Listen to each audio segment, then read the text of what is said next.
Ya, halo semua.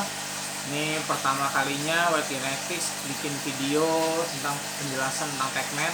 Sebelum-sebelumnya kita cuma sharing video-video tentang Pac-Man lagi kawin, telur, kecebong, pixie. Nah, kali ini spesial, kita mulai sekarang kita akan bikin video tentang perawatan Pac-Man. Mungkin gak langsung sekaligus tapi bertahap yang kita bahas. Nah, kali ini kita mau bahas hal yang paling simpel dulu, yaitu tentang alas nih, yang biasanya jadi perbincangan banyak orang. Alas yang bagus untuk Pac-Man apa? Nah, sebenarnya alas yang bagus itu nggak ada pacuannya, semua ada plus minusnya. Nah, sekarang semua tergantung kitanya mau seperti apa. Karena kita bisa pakai kokopit, kita bisa pakai Sphagnum moss, kita bisa pakai Cocobark, atau ya seperti kita di sini White Genetics. Kita semua caranya dengan cara simple, dan kita ada 3 cara sebenarnya. Ada 3 yang kita gunakan. Nah, ini semuanya bekerja dengan baik di sini. Tingkat kematiannya rendah, makannya rakus semua, sehat-sehat. Nah, caranya bagaimana? Cara pertama adalah semuanya full air. Oke, airnya nggak boleh terlalu tinggi. Kalau pakai air aja, usahakan di bawah bibir bawahnya. Oke, seperti ini.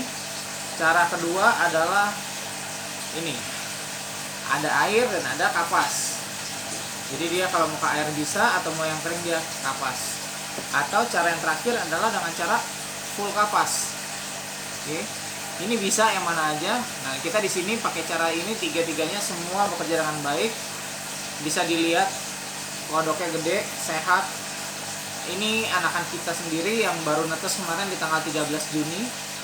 Nah, sekarang udah saya bisa dilihat udah besar, udah 6 cm. Ada juga yang udah 5 cm. Nah, selain ini yang sebenarnya yang penting selain alas juga adalah tempatnya, luas tempatnya. Kenapa seperti itu? Karena Pac-Man pada dasarnya binatang yang sukanya mengubur diri di alamnya. Jadi bukan tipe binatang yang ngejar makanan.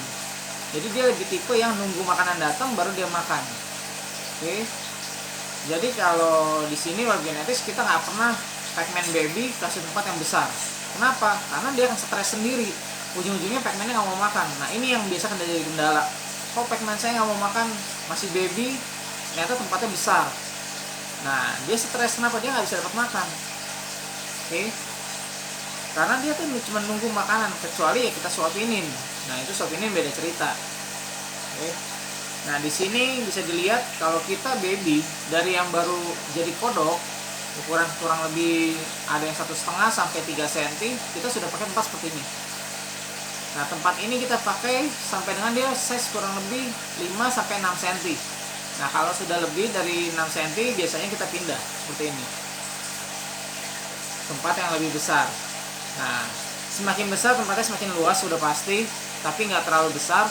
Sedangkan kalau untuk indukan sendiri kita cuma pakai Tupperware untuk yang biasa orang jualan donat itu yang 5 liter. Nah, bisa dilihat di bawah sana itu semua indukan kita. Cuman seperti itu. Yang di atasnya itu anakan. Nah, yang di akuarium itu kecebong Pac-Man yang baru aja jadi. Ya, tunggu itu nanti kita akan lepas nanti.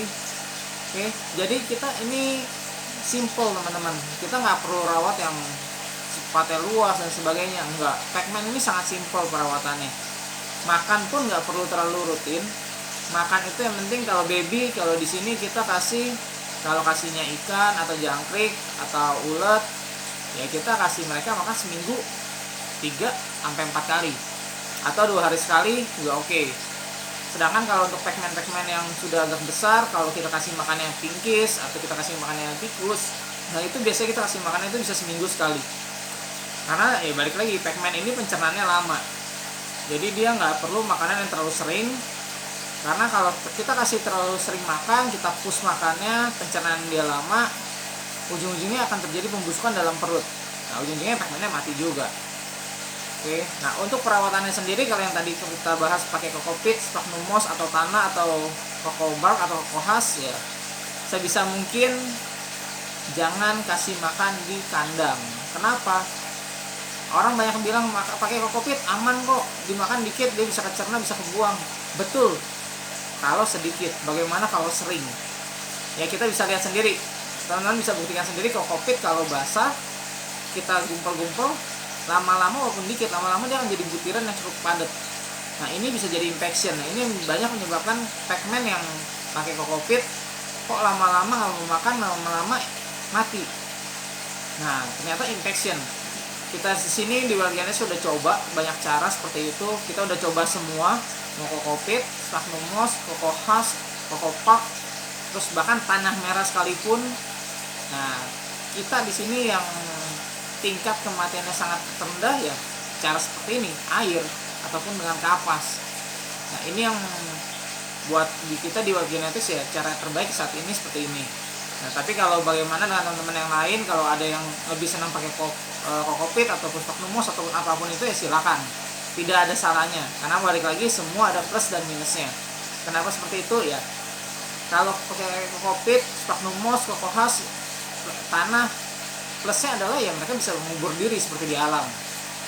Tapi kalau di kapas ya minusnya itu mereka nggak bisa ngubur diri. Tapi apa plusnya di air dan kapas, mereka nggak kemakan. Jadi resiko infection itu sangat rendah. Beda dengan kalau anda kalian semua pakai kokopit, sphagnum moss, tanah. Nah itu kalau kemakan ya itu bisa infection.